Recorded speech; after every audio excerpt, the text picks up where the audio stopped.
Okay. Welcome, Cindy. Welcome, Vladimir.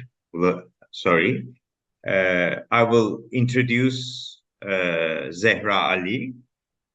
Zahra Ali is a clinical psychologist with a passion for psychology, a lecturer, student counselor in Pakistan, and her speeches about meaning-centered counseling's impact on Machiavellianism and the cognitive dissonance among high achievers in Pakistan.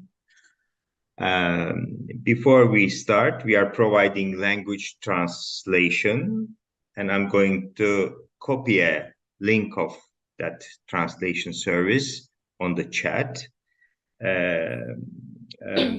At the end of the session, please complete session surveys.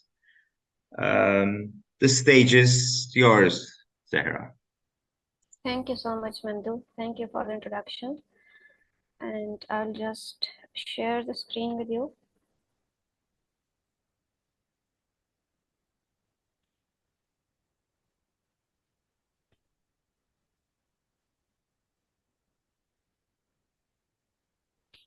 So can you see it?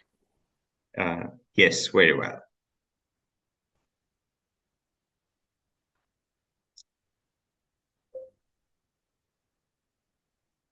Can I go with this version? Okay, but if you put it into presentation mode. Okay.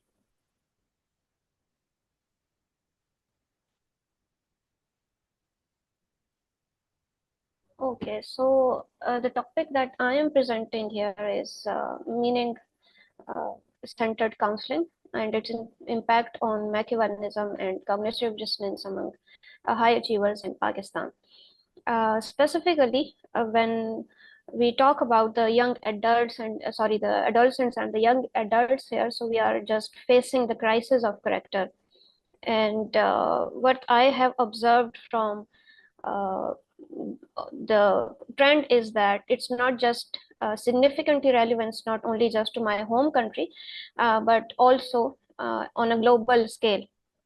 Currently, as our society's political landscape and economic system face an array of challenges that often appear very grave. So we witness like the erosion of trust and the prevalence of corruption and nepotism and moral decay. And it's such a relentless struggle for like power. And at the heart of these issues lies character crisis that like threatens the very fabric of our society. So in my presentation today, I will explore how Machiavellianism, and that is a trait characterized by disregard for cultural values and morals, and how that affects the cognitive processes. So I will present the finding of our study and that we investigated here, and the role of meaning-centered counseling, that is an approach by Dr. Wong in the relationship between Machiavellianism and cognitive dissonance. For the sample, we like used the students here, and I got about two main groups, and which were divided further in 5 groups for therapeutic sessions. Sorry, And, Zahra, can you put it into the presentation mode again? Okay, sure. Okay, so we were talking about how like the students that they develop tactics for like using it in their colleges for obtaining marks and for obtaining grades, and psychophantic behaviors with like their teachers, and manipulating their peers for surpassing them. So for this purpose, it's not like that they only indulge in these processes, but according to the Darwinian perspective, if we go there. It's like it's ingrained in the human nature, not only humans, but it's indulged in the flora and fauna of the flora and fauna, and we witness the how they manipulate their prey just to get what they want. So therefore, it's not just only happened with it doesn't just happen with the human beings or the but rather the flora and fauna as well. So the cheating behaviors, the manipulative behaviors, and taking advantages represents like a transgression of moral sense of humanity, which is not what we are taught, and which is not inclined with even in line with our religious teachings as well. So kind of these are at odds with the individual sense of like fairness and integrity and truth and our moral values and our religious teachings. So that was something that I had observed in like my about 3 to 4 years at that time when I was conducting this study. I completed like 3 to 4 years of my tenure then. So I just observed that students would not even refrain from asking for grades, for marks, without actually putting their efforts. And sometimes I would observe in class that they would manipulate even their students. They would copy their assignments, and I would just see that two assignments are just the copy paste of each other. So therefore, it just a kind of it was a revelation that I thought that I might study something which in the longer run not only help me but also the other teachers and the faculty members. So we I discussed this with my supervisor, and we reached the conclusion that we would take the Machiavellianism and how it triggers the cognitive dissonance because we are taught something else. As far as these tactics are concerned in the Pakistani society, there is this research or this report that was given in our newspaper that's called Dawn and our in-paper magazine. They kind of identified some causes and academic dishonesty in Pakistan. There were many reasons identified by them, and including like weak education system, the classroom environment, the pressure from peers and the parents, and the distance from religious values and the self-centeredness that we have been seeing in our societies. And the other was the technological developments that you are just copying and pasting your assignments and reports, and you are not just putting all the efforts that a student should be doing. And it also some other reasons like the facilitating environment. For example, that rules that are there in theoretical form but that are not applied. So that was also a reason, and not only that this report has the reason, but also in my observation it was like that the non-availability of the rules and the responsibilities of the institution were prior responsibilities were not clear, and the boundaries were not clear, and there were like no boundaries for if someone is doing the academic misconduct, what would be the punishment, or are there any prior seminars or awareness regarding the academic dishonesty. So kind of we started observing these phenomena and discussing that. And there are especially issues with the semester system here. If we talk about Pakistan, semester system and the grading and everything is like in hands of the teachers. There is no external marking, and the session marks are provided by the teachers. So there are various factors, and for that we try to study the Machiavellianistic attitudes of the students and how they give rise to cognitive dissonance. Although it was observed, or it was hypothesized that lower Machiavellianism would show higher cognitive dissonance, and on the contrary, higher Machiavellian students showed lower cognitive dissonance. So it was also our hypothesis as well. I think I would skip the introduction or the definition of Machiavellianism and cognitive dissonance. Although I would just explain here how I took students' Machiavellianism here. It's not just related to the academic institution, but although I have narrowed it down to the academic institutions, there are influences of the personality, the dark pride, the morality, the spiritual disengagement, and peer perception, and parents, pressure from parents, pressure from your society, and the competition for higher grades. So although when we consider the religious teachings that we have been taught from our very young age, it says something on the contrary, like we should be honest and we should not cheat and show our moral values. So that was the phenomena that is the phenomena that gives rise to cognitive dissonance, like that is the conflict between what you are doing and what you are thinking. Like we are thinking something else and we are doing something else, and we are considering cheating and academic dishonesty something that is wrong, that is not morally correct. But even then we are doing it, although we know that it's incorrect. So for that, I followed the Festinger dissonance theory, and I followed his attitude change paradigm. And for that, I tried the Dr. Wong's meaning-centered counseling, and I applied that on a number of participants, specifically following the attitude change paradigm, although there are a number of paradigms that have been given by Festinger.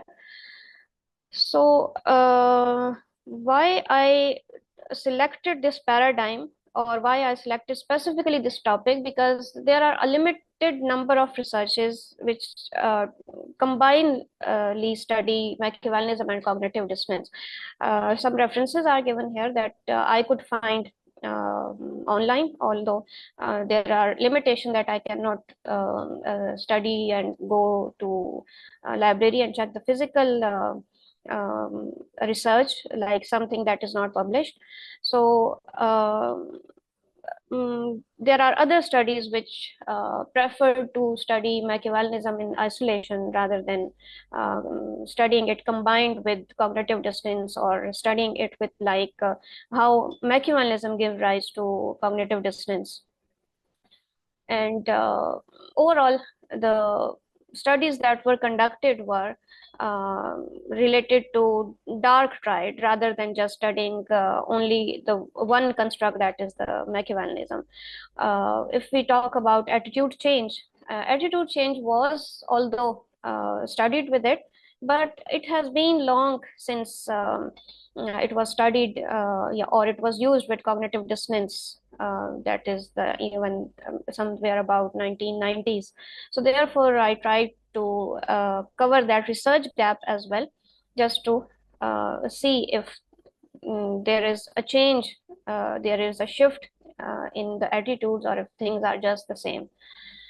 And another distinguishing aspect of my study is that I selected or chose meaning-centered counseling, or Wong's model of logotherapy, where the trend that I have seen here in Pakistan is that they are mostly using cognitive behavioral therapy or the behavioral therapy, just only the behavioral techniques, or CBT on the whole.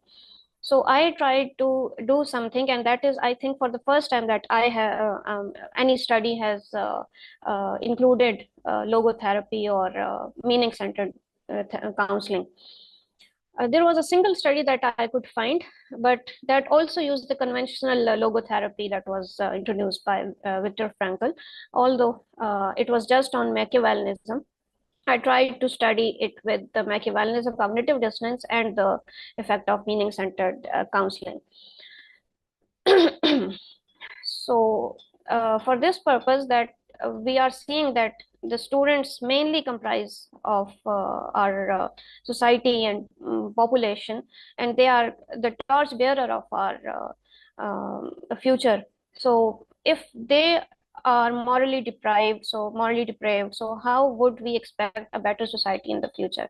That is why I tried to study something that is not just only the like correlational research topic, but that is something of the applied nature, so that I can apply a theory, or sorry, a therapy, and find out if it is effective or not, or if we can try to inculcate the purpose and meaning rather than just the run for grades and the run for marks.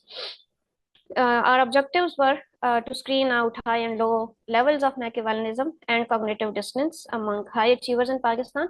The students that I included in my studies were the high achievers from from the college that I had taken them, and the other objective was that find out Wong's model of logotherapy or meaning-centered therapy in pre-test and post-test measures, whether there are differences from pre-test to post-test measures among high achievers. We hypothesized that low Machiavellians will report high cognitive dissonance as compared to the high Machiavellians among high achievers in Pakistan, and there will be a significant difference from pre-test to post-test measures of Machiavellianism and cognitive dissonance.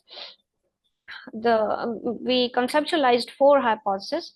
There will be a significant difference from pre-test to post-test measures among low Machiavellianism with high cognitive dissonance and high Machiavellianism with low cognitive dissonance after intervention. And finally, the last hypothesis was that the meaning-centered counseling will be more effective for Machiavellianism for low Machiavellians with high cognitive dissonance. This was kind of the conceptual framework that I had in mind. Like logotherapy would be, Machiavellianism will be negatively associated with logotherapy or meaning-centered therapy, and cognitive dissonance would show the same relationship, that is negative, and Mac and cognitive dissonance would also exhibit negative relationship. The research design that I followed was quasi-experimental comparative effectiveness research, because I had 2 experimental group rather than taking 1 experimental and other control group. Therapy was provided, or meaning-centered counseling was provided to both of the groups, because we hypothesized that there would be high and low Machiavellianism in the students. So this was the research design. Firstly, we applied the relevant questionnaires. After that, the therapeutic program was applied. Then we tried to test them on 3 different points, like the pre-therapy, the mid-therapy, and the post-therapy for both of the tests, both of the groups. For sample calculation, generally I use G-power calculator, and 70 BS students were drawn initially from the same college that I teach in. 2 main groups were generated. They were screened in the start for levels of Machiavellianism and cognitive dissonance. Although this was a bit difficult, I had to choose low Machiavellianism with high cognitive dissonance, and in the other group I had to select low cognitive dissonance with high level of Machiavellianism. So there were 35 participants mainly in each group, and they were further divided into 5 groups each for the sessions. And since this was all during the time period of COVID-19, so all the sessions were taken through Zoom or Google Meet. Inclusion criteria that I applied was that BS students with GPA or CGPA of above of 3.5 or above. Initially, I had thought that I would select only the 4 GPA holders, that is 4 by 4, but it was kind of difficult because every semester or every class has had only about 2 to 3 students, so I could not complete the sample. At least they should have completed their first semester, and age range for them was because they were BA students, so maximum I selected them till 18 from 25 years of age. Students below the age of 18 were excluded, and students with GPA or CGPA lower than 3.5 were also excluded. For sample calculation, for conducting the sample, 306 students initially were contacted. 306 were those who had access to internet, so that they can take the sessions online, out of which 193 responded, and 82 were excluded due to the exclusion criteria. And the screen sample had 111 participants, out of which 38 were high max with low cognitive dissonance, and 73 were low max with high cognitive dissonance. Further, through random assignments to SPSS, 35 participants from each group through random assignments were selected. The table shows the demographic characteristics. We had just 3 semesters at that time, the time that I was conducting the study. It was second semester for each department, 4th semester and 6th semester. So I just had the 3 classes of each department, like physics, chemistry, botany, computer science, food sciences and nutrition, health and physical education, English, and Islamic studies, that is our religious studies. The table further shows their average GPA and CGPA, monthly income, family size, and family system, because the studies show that family system has also impact on the levels of Machiavellianism. For the instrument, I devised a demographic information sheet that assess their email address, their name, their phone numbers, their age and department, all the necessary particulars that I would need to contact them further in future for sessions. The following instruments were used, that is Mach 4 scale by Christian Gaze. It is a 20 item scale with 5 points Likert scale. Psychological strain scale, that is 40 item scale, and the respective reliabilities are given. And then personal meaning profile, that is by Dr. Wong. It is a 21 item scale with 7 point Likert scale, and the reliabilities are respective reliabilities are given. Other than that, I used Hudzel workbook that I took their worksheets to be administered. Although I have written here paper and pencil, but what they did was they filled out the worksheet with paper and pencil, and they then sent me their PDF scans so that I could evaluate them. All the ethical considerations were followed. Permission was taken from my own manager, and then voluntary participation was ensured, informed consent was taken, and other than that, permission from the authors were taken, permission from Dr. Wong for the therapy was taken. If we talk about the general procedure here, 2 main groups that I have already said that were generated based on the inclusion criteria. For the main 70 participants, 35 participants were placed in one group and 35 on the other group. And these were further divided into 5 subgroups, which comprised of 7 participants in each. A total of 10 groups were made with 7 participants in each group, and 2 alternate groups received the meaning therapy or the meaning-centered therapy sessions each day from Monday till Friday through Zoom. The therapeutic program was devised that it included 10 main session plus 1 follow-up session for approximately 80 minutes. Some sessions were more than 80 minutes, but we in the start just devised that we would make the session for about 80 minutes. Some session in the preliminary session were rescheduled because some participants missed it in their respective time. They were not familiar with the technology. They were not able to join the app that we were using. So the first session was rescheduled with some students, and the rest of the session they got familiar with the procedure, and the next sessions were then streamlined. For the following general session program was followed. In the first session, it was just the introduction and the icebreaker kind of session to determine the goal of the group and the rules of the group and how would we conduct all the session.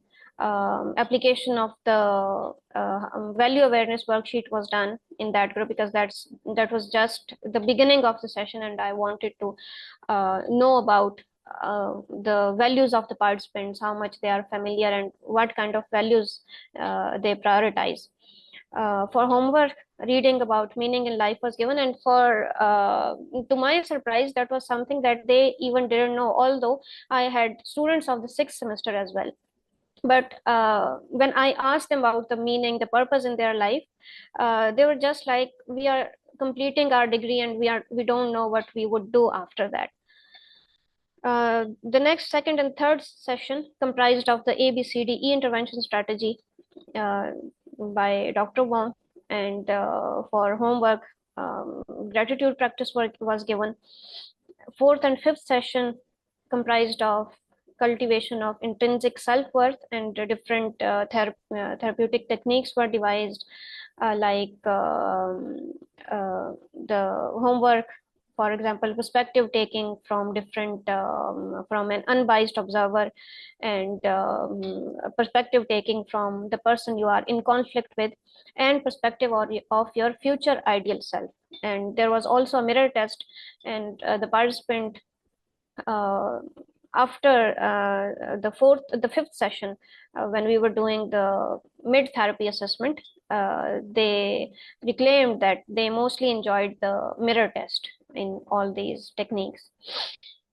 After that, in the sixth and seventh session, the pure intervention strategy was implemented, or it was like the understanding, the purpose, understanding, responsibility, and enjoyment. And after that, the daily self affirmation mantra exercise was given to them.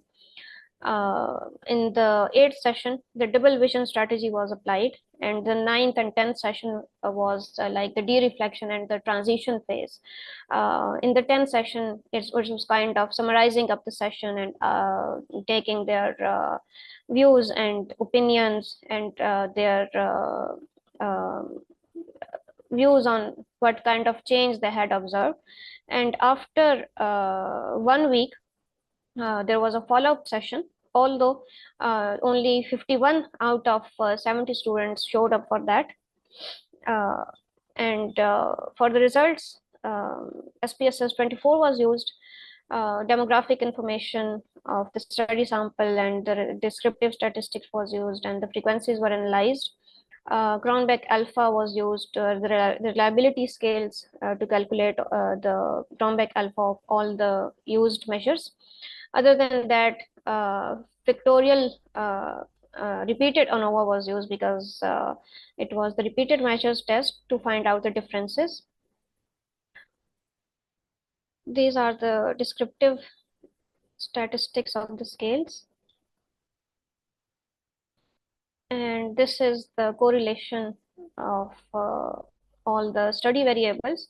It shows a moderately significant relationship between MAC and cognitive dissonance, negative relationship between Machiavellianism and personal meaning.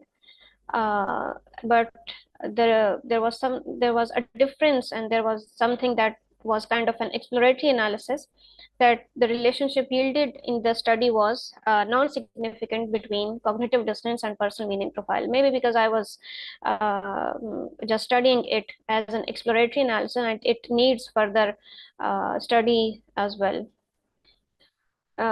This is the table for pictorial ANOVA. Although it shows just minor differences from pre-test to post-test, but still it showed that the meaning-centered counseling was effective for the low Machiavellianism with high cognitive dissonance, and the hypotheses were proved. I would show it through the graphs here. Machiavellianism was reduced over time, as much as the session progressed, as much as we started from the first session towards the end. So the Machiavellianism was appeared to be reduced over time.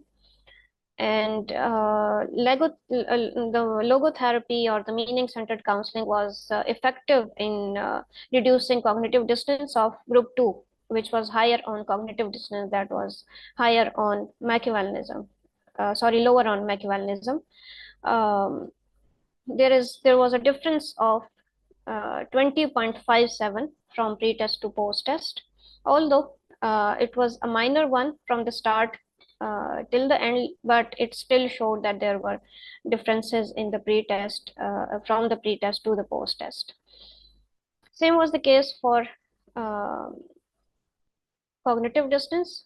A 3.28 from pre-test to post-test difference can be seen, and it could be concluded that more attitude change was observed with the low Machiavellianism and high cognitive dissonance. That is what we had hypothesized in our introduction. For personal meaning profile, we had a difference of 10.09 for group 1 and 11.03 for group 2.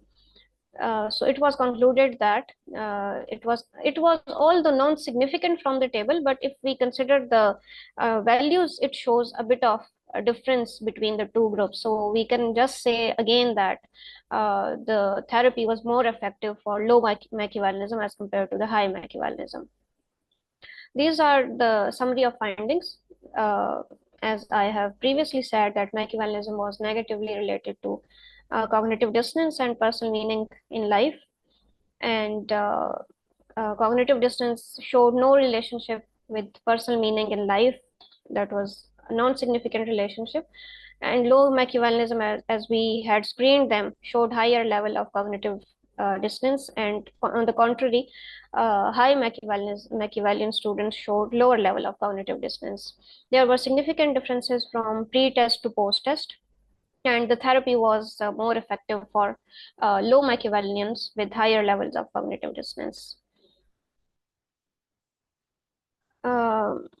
These are some kinds of the literature support for the results that the study yielded. The studies were consistent with 1996 studies of Schultz and Lepper, although the reference is very old, but that was what we intended in the rationale of the paper, that there is a research gap between studying the Machiavellianism and cognitive dissonance. And for the next hypothesis, the relationship between the negative relationship between cognitive dissonance and personal meaning profile, there was only a single study that exhibited the same relationship. That was by Zaki from Egypt in 2017, who argued that Machiavellians are more externally goal-oriented people and are often just concerned with their own goals and their own selves, and they are less able to associate with others. So therefore, the results were consistent with these study as well. For the third hypothesis, the third result, the non-significant relationship between cognitive dissonance and meaning in life was rendered.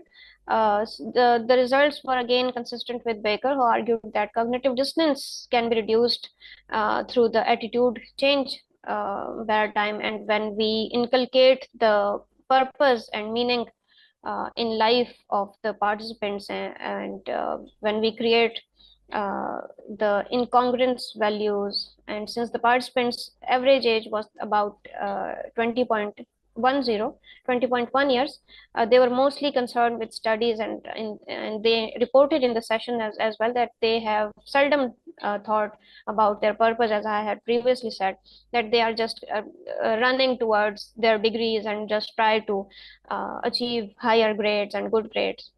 And after that, they would consider their career options.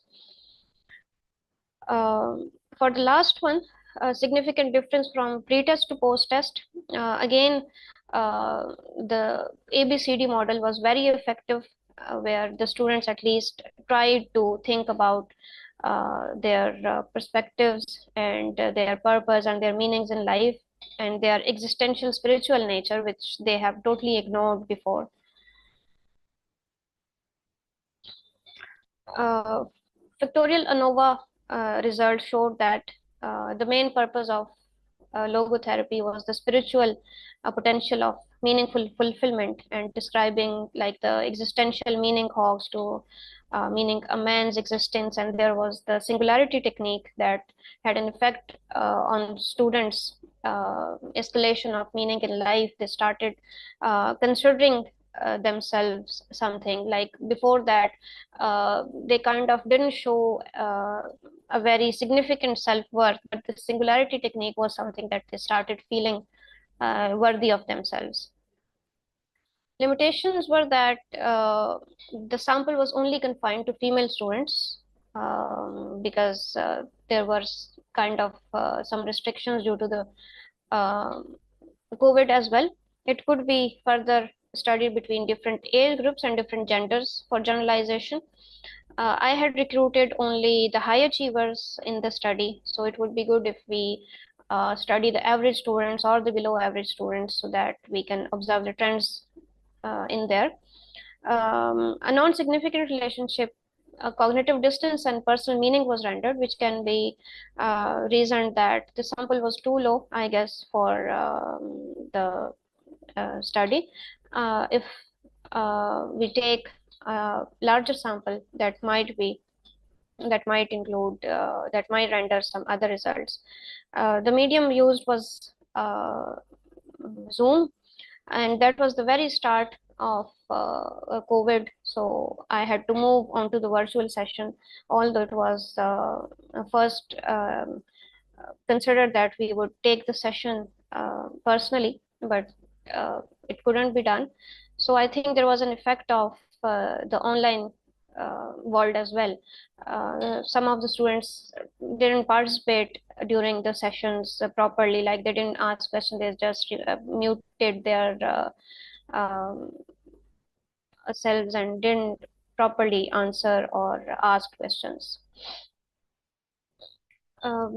For the suggestions, the current study can serve, and it kind of fulfilled the purpose of what I had intended, that it can serve as an intervention to deal with the existential concern and existential void among the younger generation, the adults and the adolescents. And it can serve as a program for moral development, because we are not just doing something that is only the run for or the race for marks, but we tried to inculcate the religious purpose as well, the moral development in education institute. And it can also help determine the appropriate ways to deal with stressors in academic or vocational environment. It can also serve as something that from which we can devise the awareness sessions in the start for the students, and also devise some rules and regulations for students and for teachers as well, for curbing the academic dishonesty. And the results play an important role for counselors and psychologists dealing with students. Thank you. If there is any question, you can ask. This was all from my side. Yeah. Thank you so much for your scientifically oriented presentation, and it's been recorded, so it can be revisited. Okay. So actually, yeah. Go ahead, Nimda. Actually, my undergraduate degree is statistics, so I find very elaborate statistical statistical analysis being. Bravo. Thank you, sir. Thank you so much. And I just want to echo that. Very well done. But I also want to encourage you, if you have not submitted this as an article, we would love to be able to have that in the forum. Sure, I will. I had talked to Sabine about the article submission. Rodney Dicer, who is in some of the sessions, is our editor. But you have Memda or Ma or any of us contact us if you have any problems. We would love to have that in the journal. Thank you, man. Thank you. I'll send you up. Yeah. Zahra, you can definitely contact with me for submitting your paper. Thank you. And I would I just have a question about, do you have any like certification or diploma for someone who is not in the US like us, the international participants, or the certification? We have currently, I have quite a few students from the Middle East. I have